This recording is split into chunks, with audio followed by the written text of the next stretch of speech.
नमस्कार, AMV network देख रहे हैं आप। आपके साथ मैं हूं बबीता। खबरों की शुरुआत करेंगे। सांसद एसटी हसन ने अपना दुख जताया है। तो बीजेपी प्रत्याशी के निधन पर उन्होंने अपना दुख जाहिर किया है। तो कुंवर सर्वेश सिंह मुझे बहुत अच्छे से मिलते थे, हसन का कहना है। तो मुरादाबाद के बड़े नेता थे, राजनीति में बड़ी उनकी जो है कभी छवि थी। तो हसन के द्वारा ये कहा गया है। तो मुझे उनके निधन पर बहुत ज्यादा दुख है। तो सांसद एसटी हसन ने अपना दुख जताया। तो बीजेपी प्रत्याशी के निधन पर उन्होंने दुख जताया है। कुंवर सर्वेश सिंह मुझे बहुत अच्छे से मिलते थे, हसन का कहना है। तो मुरादाबाद के बड़े नेता थे, राजनीति में बड़ी उनकी छवि भी थी। मुझे उनके निधन पर बहुत ज्यादा दुख है।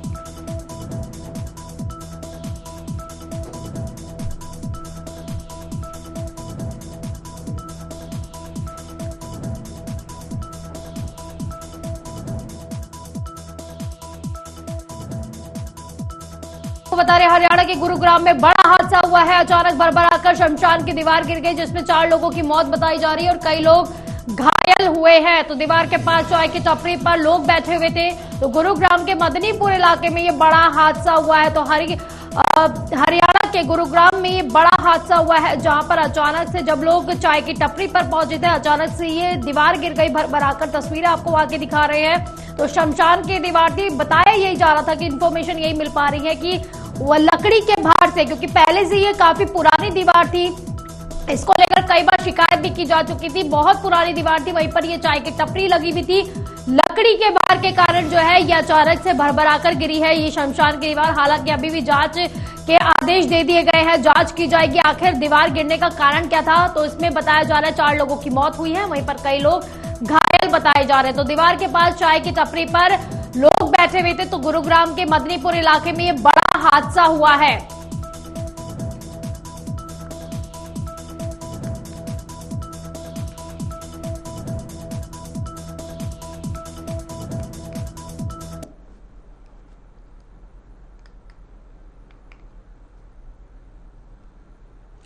तो बड़ी खबर गुरुग्राम से आपको बता रहे हैं, जहां पर अचानक से भरभराकर ये शमशान की दीवार गिर गई थी। तो बड़ा हादसा ये हुआ है। गुरुग्राम से आज एक बड़ा हादसा देखने को मिला है। तो दीवार के पास चाय की टपरी लगाई गई थी। तो तस्वीरें आप देख सकते हैं किस तरह से स्थानीय लोग भी तुरंत भागकर आए, लोगों को बाहर निकालने का प्रयास किया गया। लेकिन इस दौरान कहा जा रहा है कि 4 लोगों की मौत हुई है, वहीं पर कई लोग घायल भी बताए जा रहे हैं।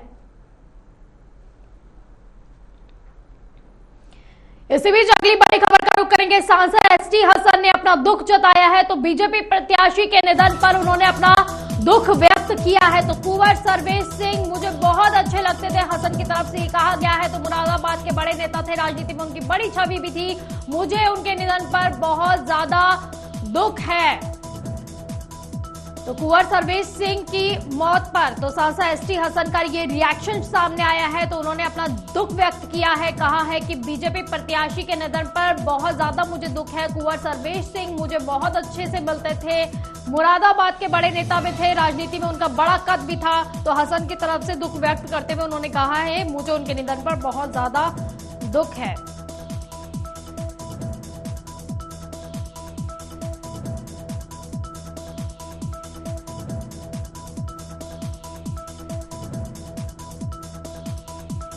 तो कुंवर सर्वेश सिंह का निधन हुआ है। तो उसी पर एसटी हसन ने अपना दुख व्यक्त किया है और कहा है कि काफी बड़े नेता भी थे, कद्दावर नेता थे, एक बड़ी छवि भी थी और उनके जाने पर मुझे काफी दुख है, काफी शोक उन्होंने व्यक्त किया है।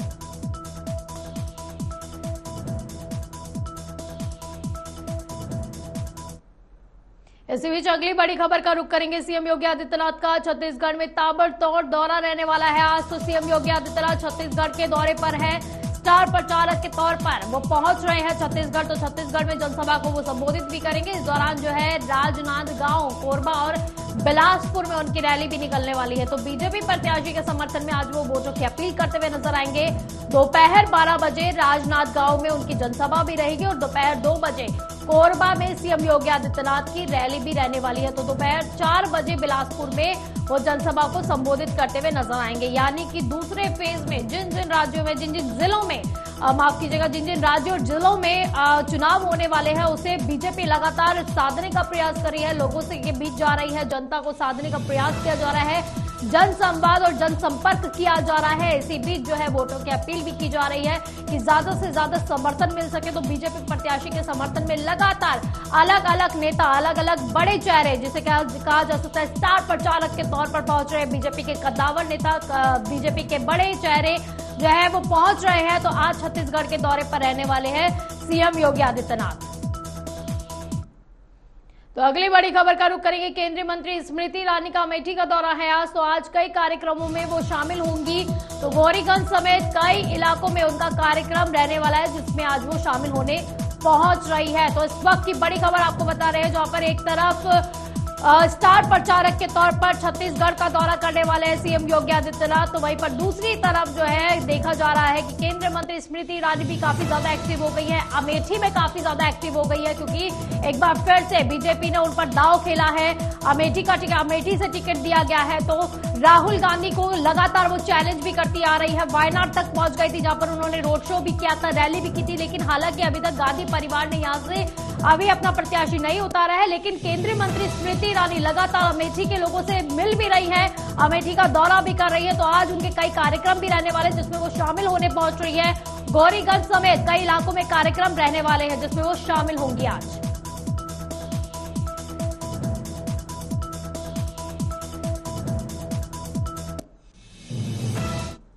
अगली बड़ी खबर का रुख करेंगे। सपा अध्यक्ष अखिलेश यादव का झारखंड का दौरा है। तो झारखंड में अखिलेश यादव का जोरदार प्रचार रहने वाला है। तो सपा अध्यक्ष अखिलेश यादव न्याय रैली में आज हिस्सा लेंगे। तो वहीं रांची के धुरुआ के प्रभात तारा मैदान में उनकी महारैली भी होने जा रही है। तो दोपहर 2 बजे महारैली को संबोधित करते हुए नजर आएंगे अखिलेश यादव। तो इससे पहले जो है मैनपुरी में जब डिंपल यादव उनकी पत्नी पहुंची थी नामांकन दाखिल करने के लिए, तो वहां पर भी अखिलेश यादव पहुंचे थे। वहां पर बीजेपी पर उन्होंने निशाना भी साधा था। हालांकि उनका गढ़ है, परंपरागत सीट भी कहा जा सकता है। इसी के बाद जो है अमरोहा में राहुल गांधी के साथ भी वो वहां पर रैली करते हुए दिखाई दिए थे, रोड शो करते हुए दिखाई दिए थे। यानी कि इंडी अलायंस की ताकत एक तरह से दिखाने का प्रयास किया गया था, एक बड़ा मैसेज देने का प्रयास किया गया था कल। और आज जो है सपा अध्यक्ष अखिलेश यादव झारखंड के दौरे पर रहने वाले। तो झारखंड में अखिलेश यादव का जोरदार प्रचार भी होगा। सपा अध्यक्ष अखिलेश यादव न्याय रैली में इसमें हिस्सा लेंगे। तो रांची के धुरुआ के प्रभात तारा मैदान में आज महारैली भी होने वाली। तो दोपहर 2 बजे महारैली को संबोधित भी करेंगे अखिलेश यादव। वहीं बसपा सुप्रीमो मायावती का भी आज अमरोहा का दौरा है। यानी कि सभी पार्टियां लगातार सक्रिय हो चुकी है। दूसरे फेज की वोटिंग होने वाली है। इसी को देखते हुए लगातार ताबड़तोड़ दौरे अलग अलग पार्टियों के सुप्रीमो द्वारा किए जा रहे हैं। एक तरफ अखिलेश यादव झारखंड के भी दौरे पर रहने वाले हैं, तो वहीं पर दूसरी तरफ देखा जाए तो बसपा सुप्रीमो मायावती आज अमरोहा पहुंचने वाली है। अमरोहा को साधने का लगातार हर पार्टी द्वारा प्रयास किया जा रहा है। इससे पहले जो है फर्स्ट फेज की जब चुनाव चल रहे थे, उस दौरान जो है प्रधानमंत्री नरेंद्र मोदी अमरोहा पहुंचे थे। अमरोहा पहुंचकर जनसंवाद करने का प्रयास किया, जनता से सीधा संवाद किया। वहीं पर फिर उसी के अगले दिन जो है कल ही राहुल गांधी और अखिलेश यादव अमरोहा पहुंचे, जनता से वोटों की अपील वो करते हुए नजर आए। प्रत्याशी के लिए उन्होंने वोटों की अपील की। और आज जो है बसपा सुप्रीमो मायावती अमरोहा पहुंच रही है। जोया रोड स्थित जोई मैदान में आज उनकी रैली रहेगी। तो अमरोहा में मायावती का रोड शो भी रहने वाला है। तो पुलिस प्रशासन इस बीच जो है काफी ज्यादा अलर्ट मोड पर है।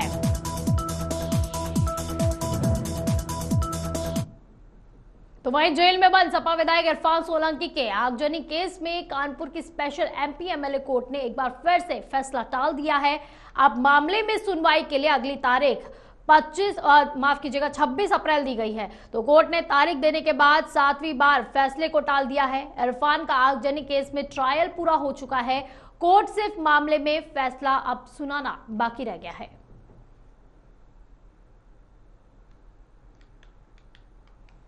तो वही सांसद हेमा मालिनी ने बीजेपी के टिकट पर तैयारी कर ली है। तो तीसरी बार चुनावी मैदान में ताल ठोक रही हैं। तो वहीं हेमा मालिनी के चुनाव प्रचार में उतरने से पहले बेटियों से आह्वान ओडिशा ने आहन और ईशा ने शनिवार सुबह ठाकुर बांके बिहारी मंदिर पहुंचकर आराध्य के दर्शन कर पूजा अर्चना की और मां की जीत के लिए उन्होंने आशीर्वाद भी लिया। तो पूजा करने के बाद ईशा देओल ने कहा, ठाकुर बांके बिहारी जी के दर्शन कर उनका आशीर्वाद लिया है। मेरी मां हमेशा से कृष्ण भक्त रही हैं, यही कारण है कि उन्होंने संसदीय क्षेत्र के रूप में मथुरा को ही चुना। हम जब बहुत छोटे थे तभी से मां के साथ वृंदावन आते थे। हमने लगभग सभी मंदिरों के पहले ही दर्शन कर लिए हैं। भगवान श्री कृष्ण के आशीर्वाद से एक बार फिर से हेमा जी यहां से जीत रही हैं।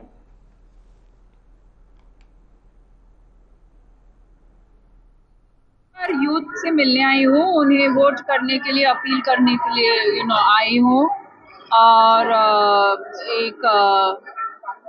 मैं भी यूथ को रिप्रेजेंट करती हूँ, तो I think it's my duty कि उनको वोट करने के लिए जो अवेयरनेस क्रिएट करना है वो बहुत ज़रूरी है। तो वहाँ पर इन्हें सबको सपोर्ट करने आई हूँ मथुरा।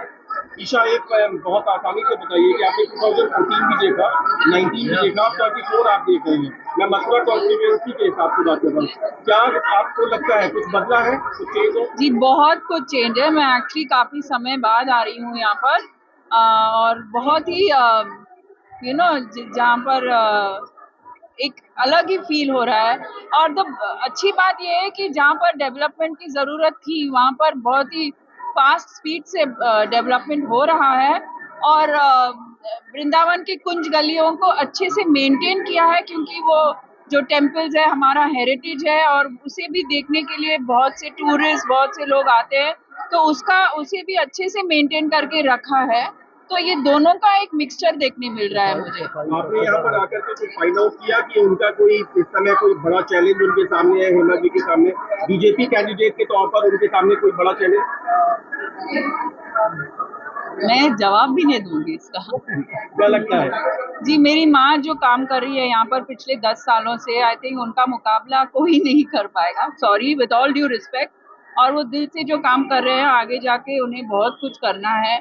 और आई थिंक जो सपोर्ट उन्हें मथुरा के वासियों से मिल रहा है वो क्लियरली दिख रहा है कि उनका सपोर्ट के साथ मम्मी बहुत और कुछ कर पाएंगे यहाँ।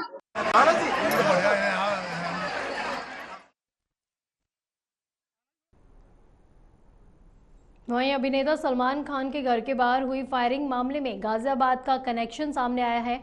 मुंबई पुलिस ने गाजियाबाद से एक 20 साल के युवक को गिरफ्तार किया है। गिरफ्तार किए गए युवक ने अभिनेता सलमान खान के घर गैलेक्सी अपार्टमेंट से बांद्रा पुलिस स्टेशन तक लॉरेंस बिश्नोई के नाम से ओला कैब बुक की थी। ओला कैब का ड्राइवर जब सलमान खान के घर के बाहर पहुंचा और वहां के गार्ड को बुकिंग के बारे में बताया तो गार्ड ने तुरंत इसकी जानकारी पुलिस को दी।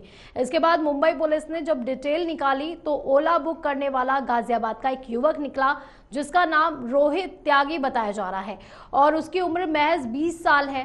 पुलिस ने जब उससे पूछताछ की तो उसने बताया कि उसने सिर्फ मौज मस्ती के लिए ये किया था। फिलहाल आरोपी रोहित त्यागी को कोर्ट ने 2 दिनों की पुलिस रिमांड पर भेज दिया है।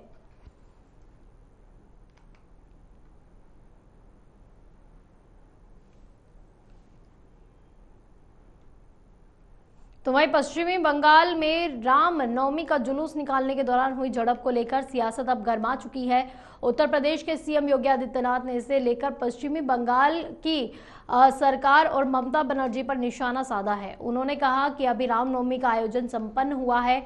बीजेपी शासित सभी राज्यों में रामनवमी के उत्सव और शोभा यात्राएं सकुशल संपन्न हुई, लेकिन अपनी तुष्टीकरण की नीति के लिए कुख्यात पश्चिम बंगाल के टीएमसी की सरकार के कारण वहां रामनवमी की शोभा यात्राओं पर हमले हुए हैं।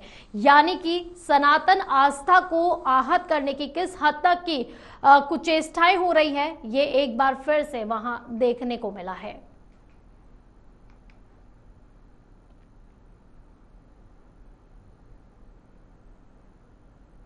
खबर यूपी से, जहां पर यूपी की गाजीपुर लोकसभा सीट से मुख्तार के भाई अफजाल अंसारी की उम्मीदवारी खतरे में पड़ सकती है। गैंगस्टर मामले में मिले 4 साल की सजा के खिलाफ उन्होंने इलाहाबाद हाईकोर्ट का दरवाजा खटखटाया था। हालांकि इस मामले में शुक्रवार को सुनवाई नहीं हो सकी है। अब मई में इसकी सुनवाई होनी है। इससे उनकी उम्मीदवारी पर भी अब खतरा मंडरा रहा है। आपको बताते चले कि बीते साल गैंगस्टर एक्ट के मामले में कोर्ट ने उन्हें दोषी करार दिया था। एमपी एमएलए कोर्ट ने उन्हें 4 साल की सजा भी सुनाई थी, साथ ही 1 लाख का जुर्माना भी लगाया था। बहुचर्चित कृष्णानंद राय हत्याकांड और व्यापारी नंदकिशोर रुंगटा अपहरण के बाद मुख्तार और अफजाल पर गैंगस्टर एक्ट में केस दर्ज किया गया था। साल 2012 में गाजीपुर के एमपी एमएलए कोर्ट में इसका ट्रायल भी शुरू हुआ था। कोर्ट के फैसले के बाद अफजाल हाईकोर्ट गए थे।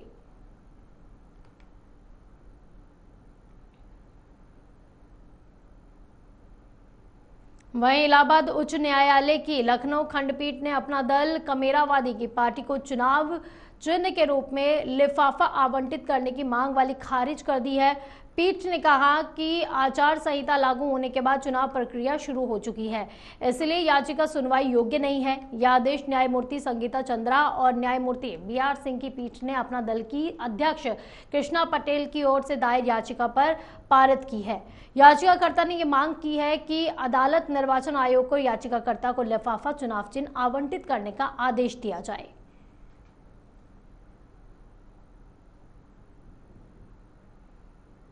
खबर श्रावस्ती से, जहां पर श्रावस्ती में पुलिस और स्वाट टीम को बड़ी सफलता हाथ लगी है। पुलिस और स्वाट टीम ने अवैध शस्त्र बनाने वाली फैक्ट्री का भंडाफोड़ करते हुए 2 आरोपियों को गिरफ्तार करने में सफलता हासिल की है। एसपी घनश्याम चौरसिया ने प्रेस कॉन्फ्रेंस की और उस दौरान ये खुलासा किया है। मुखबिर की सूचना पर ग्राम लोहनिया बुटहर मोड़ के पास में ग्राम पंचायत भवन की जर्जर पड़ी बिल्डिंग में कुछ लोग अवैध असलहों का निर्माण कर रहे थे। इस सूचना पर तत्काल पुलिस टीम और स्वाट टीम ने दबिश दी तो 2 व्यक्तियों का अवैध शस्त्र फैक्ट्री को बरामद किया गया है। साथ ही मौके से 2 निर्मित अवैध देसी तमंचा और 1 अवैध देसी तमंचा और 1 जिंदा कारतूस, कई हथियार भी बरामद किए गए हैं। तो पुलिस ने दोनों ही अपराधियों को अब जेल में भेज दिया है।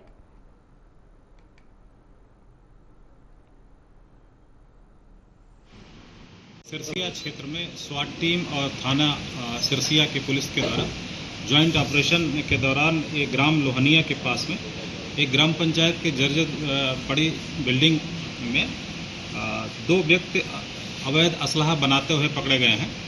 इनके पास से अभियुक्तों के पास से ये बरामदगी में 3 तमंचे जो 315 बोर और 12 बोर के हैं, 3 निर्मित और 7 अर्धनिर्मित असलहे और उनको बनाने वाले सामान भट्ठी वगैरह बरामद हुआ है। इनको नियमानुसार गिरफ्तार करके जेल भेजा जा रहा है। इस संबंध में इनके से पूछताछ के दौरान पता लगा कि पूर्व में भी थाना भिनगा और थाना सिरसिया से इसी अवैध शस्त्र बनाते हुए पहले भी गिरफ्तार किए गए हैं 2014-2020 में। इनकी आपराधिक इतिहास है और ये इसका इस्तेमाल चुनाव के दौरान हो सकता था, इसलिए जो है इनको गंभीर धाराओं में मुकदमा पंजीकृत करके नियमानुसार जेल भेजा जाए। खबर मैनपुरी से, जहां पर मैनपुरी के भोगांव में शनिवार सुबह सड़क हादसा हो गया। इस हादसे में 4 महिलाओं की मौत हो गई है, जबकि 25 लोग घायल बताए जा रहे हैं। बताया जा रहा है कि ट्रक ने सड़क किनारे खड़े ट्रैक्टर ट्रॉली में टक्कर मार दी। ट्रॉली में 29 लोग सवार थे जो नामकरण संस्कार से शामिल होकर वापस लौट रहे थे, जब रास्ते में यह हादसा हो गया। सूचना पर पहुंची पुलिस ने सभी घायलों को उपचार के लिए अस्पताल में भेज दिया है।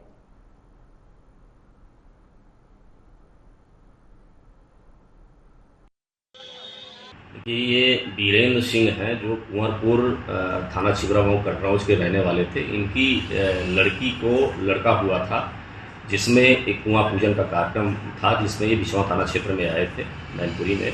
और उस कार्यक्रम से वापस जाते समय करीब 4:30 बजे इनका ट्रैक्टर खराब हो गया था, जिसमें वो ठीक कर रहे थे। तो पीछे से एक ट्रक ने इनको टक्कर मार दी, जिसमें ट्राली पलट गई।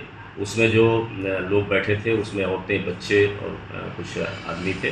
जो पलटने के बाद काफ़ी लोग घायल हो गए। उसमें 3 महिलाओं की मौके पर मृत्यु हो गई थी, जिन्हें मोर्चरी भेजा गया है। लगभग 23 लोग घायल थे, जिसमें से 11 लोगों का उपचार के लिए जिला अस्पताल लाया गया। कुछ लोगों को मामूली चोटें थी, जहां CSC से वापस कर दिया गया है प्राथमिक उपचार के बाद।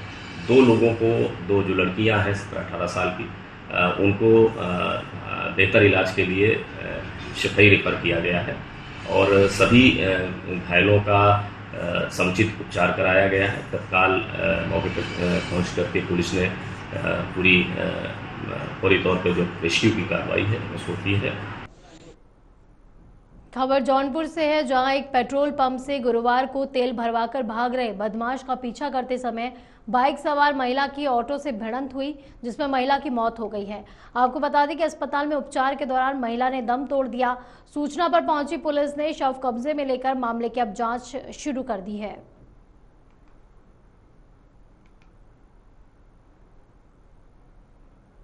वहीं उन्नाव में आगरा लखनऊ एक्सप्रेसवे पर शनिवार सुबह गुड़गांव से बारातियों को लेकर जौनपुर जा रही बस पलट गई। हादसे में एक बाराती की मौत हो गई है, जबकि 26 लोग जख्मी बताए जा रहे हैं। मौके पर सीओ पुलिस बल के साथ पहुंचे और घायलों को अस्पताल भेजा गया। वहीं 1 दर्जन से ज्यादा लोगों की हालत नाजुक होने पर उन्हें जिला अस्पताल रेफर कर दिया गया है। तो नाव से ये खबर है, जहां पर आगरा लखनऊ एक्सप्रेसवे पर ये बस पलटने का मामला सामने आया है। तो काफी भयावह ये एक्सीडेंट हुआ है। तो गुड़गांव से बारातियों को लेकर जौनपुर जा रही थी बस, तो उसी दौरान वो पलट गई। हादसे में एक बाराती की मौत हो गई है, जबकि 26 लोग काफी ज्यादा जख्मी बताए जा रहे हैं। मौके पर सीओ पुलिस बल भी पहुंच चुके हैं और घायलों को अस्पताल में भेज दिया गया है। वहीं 1 दर्जन से ज्यादा लोगों की हालत अभी भी नाजुक बनी हुई है, जिन्हें जिला अस्पताल रेफर कर दिया गया है।